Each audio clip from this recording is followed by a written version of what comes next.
Welcome to Brawlhalla. Let's see how it goes. Alright. Back to Apocalypse again. Fan favorite today. I was loving the Apocalypse. Ooh, Vipr immediately. Weapon starting getting those guitars.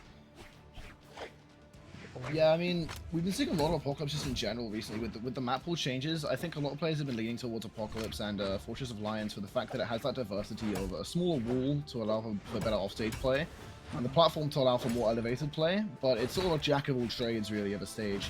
That being said though, Koko right now is getting a good bit of damage achieved with that axe, pushing Vipr almost into the red this early into the game. Vipr trying to get some response here with the sword.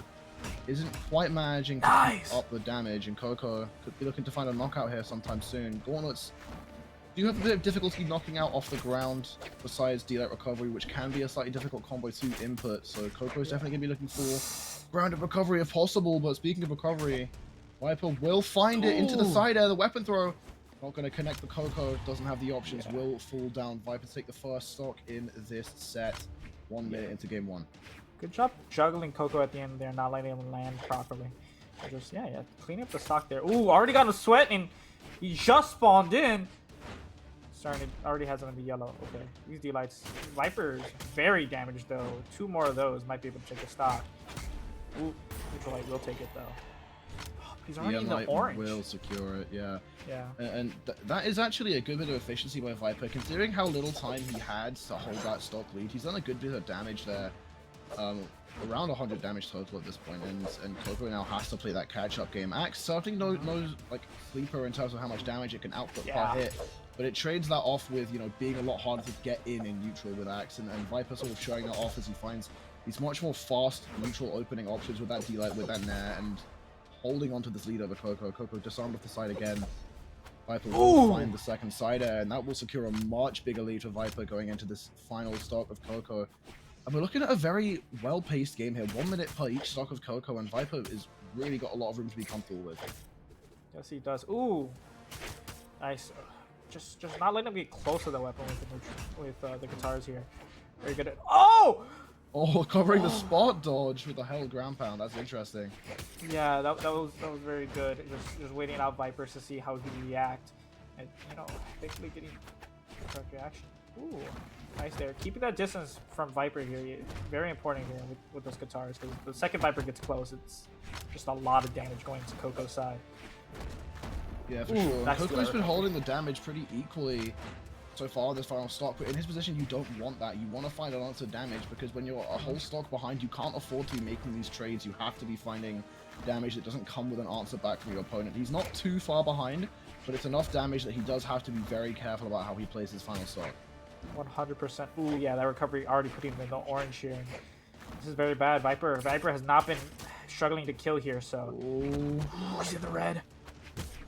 Oh, throws that sword, much more reliable on getting the confirms. Neutral Light to send them off stage, and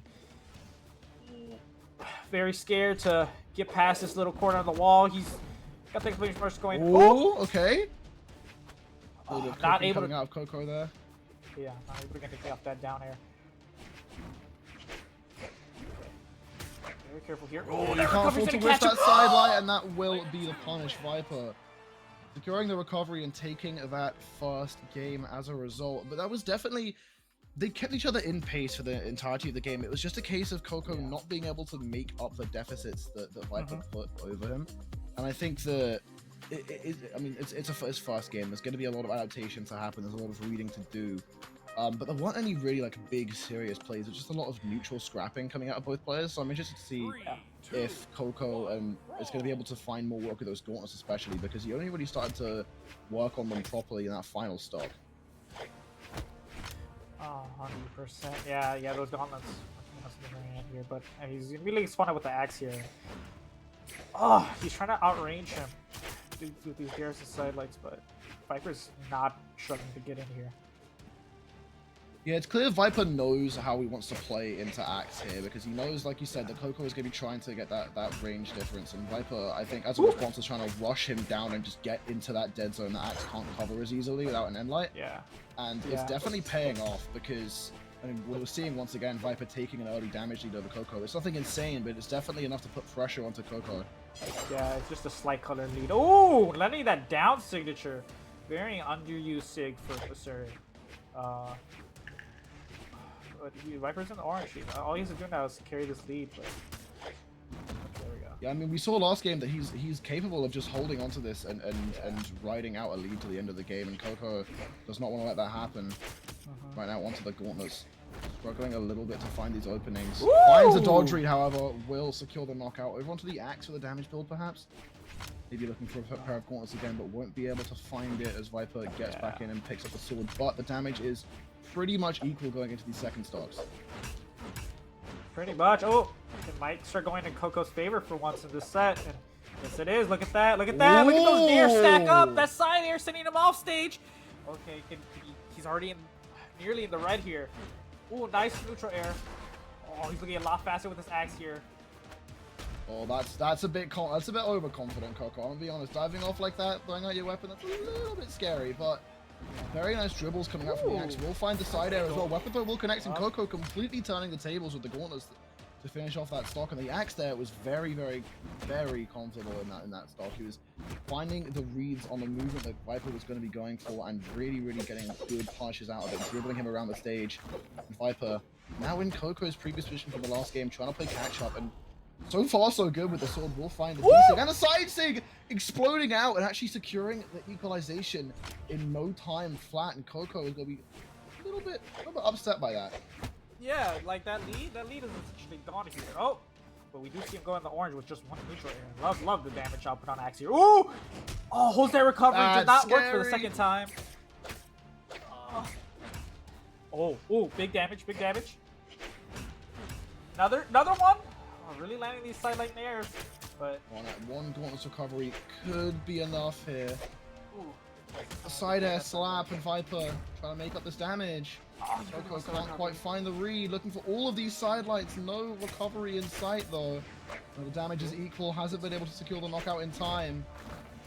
He's gonna go for it again, and Viper just mixing up these dodges well enough. Oh!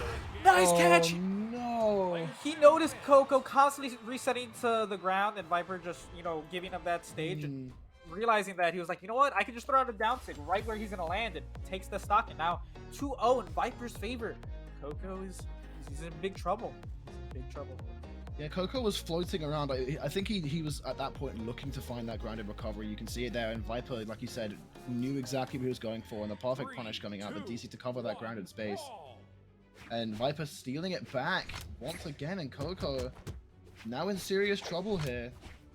Tournament game pick potentially for him if he can't find this victory and bring us to at least a game 4.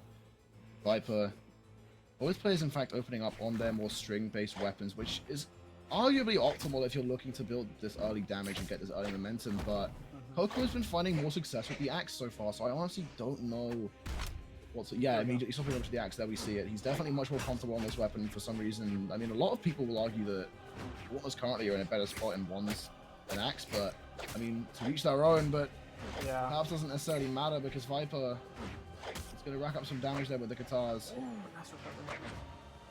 Yeah, I think either way, you're going to have trouble going into guitars with these weapons. Oh! Viper just staring at that side signature. The sheer force of will out of Viper. They just stand there and watch. Oh, the nair into the recovery. Not quite going to be enough. One more of those certainly will be, but can Koko find it is going to be the question. Yeah. Where's that down? Yeah, there it is. There it is. I was going to say, I could smell it. It was coming. He was spacing perfectly for it. Viper going for another D-Sig that won't secure it. Both players kind of desperate for this knockout right here. Throwing out a lot of options for it. Viper staying very grounded here. Forcing Koko into the air. This stock is central here. It could be the momentum switch Koko needs, or it can be the steamroll Viper needs here. Ooh, and there we go. Ooh, recovery. Koko takes the stock. Maybe he can finally take this game.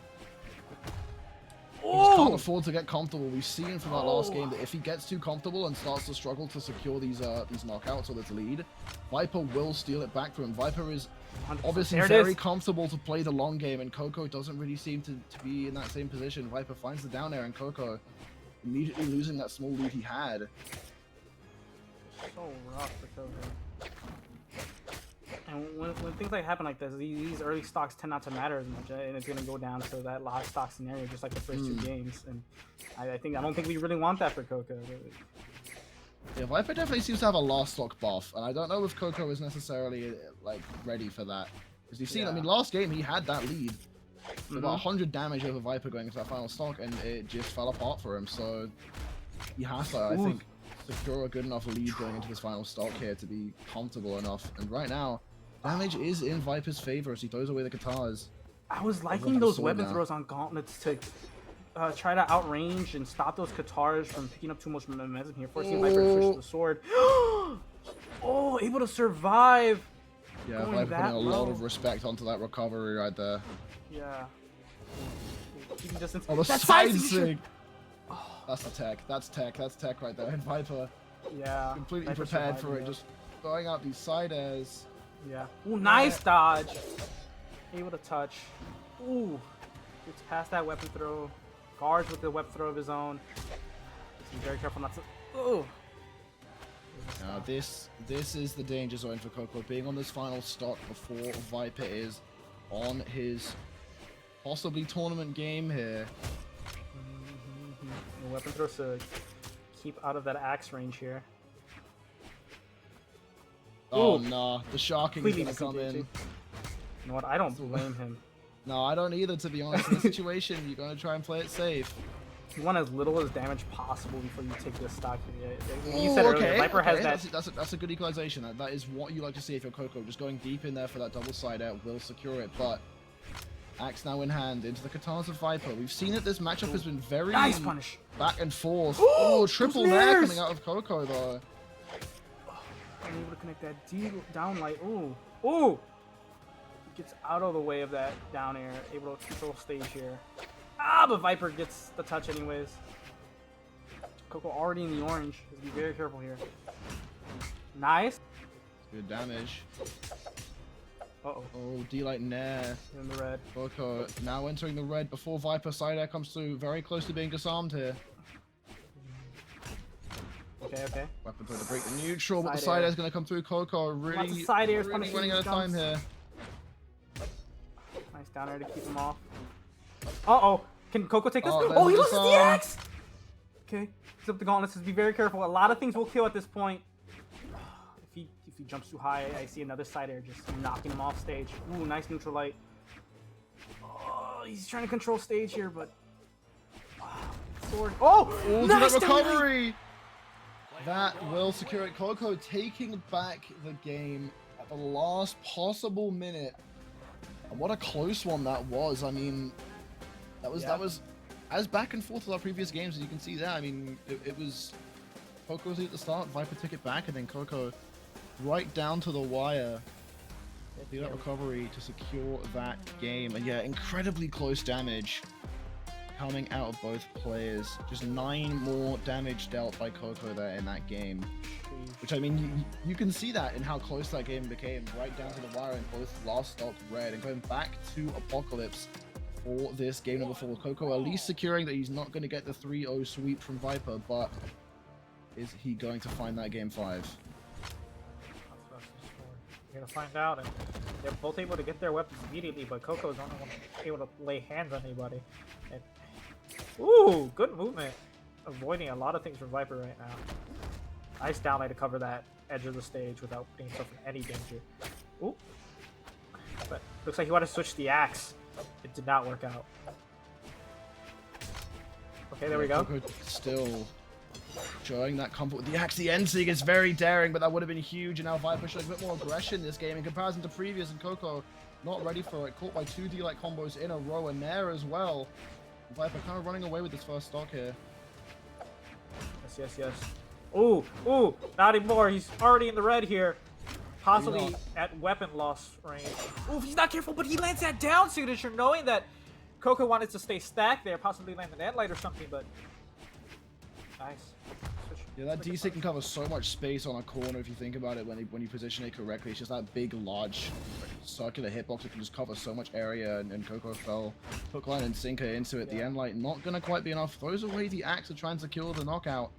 And now he's forced to try and find that knockout on the gauntlets again, which we've seen has been kind of difficult for him sometimes. Yeah, Because as soon as he gets off the ground here, those Katars just keep him jumping. This is rough. This is rough. Okay, he's already in the orange.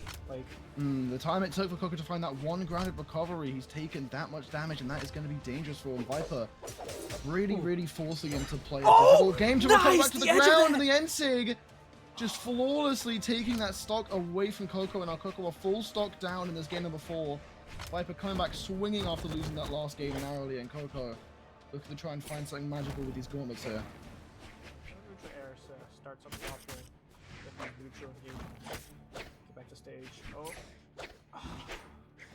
But he's having trouble keeping it. Oh, there we go. Switch back to the axe. Ooh. Okay. I think Vipr's extending this full stock lead quite well now. This is, really starting to look dangerous for Koko. I mean, full stock down and at a damage deficit. Does manage to equalize up the damage here. These falling nairs have been really good by him, but it's just the KO efficiency is not there for Koko, which Vipr has shown he does have. Yes. Vipr knows Koko's going to be looking for a recovery here. That is the main knockout option for Gauntlets here. It's the one you're looking for as a Gauntlets player, and Vipr positioning very well to avoid it. Koko really struggling, and will not knock out. Takes the weapon though, and that ground pound just clean the wall right full there. Rip. Not able to dodge through it or anything really. Let's see, Koko, be very careful here. Oh, but that jumping is gonna put him in prime spot to get recovered. Yeah, Vipr still playing this grounded game against Koko and forcing Koko to stay aerial, and that's really not been working out for him. Koko, he got recovery, and that will secure it. Vipr takes the 3-1 over Koko in game number 4. Koko showing some promise in that 3rd game, but just Vipr mixed it up for that final game, and Koko just wasn't ready for it. Yeah, Koko was running a lot of the sidelights, but at the end there, finally gets punished for it. Yeah, gets JV2'd. But, he had a pretty good showing, all considering.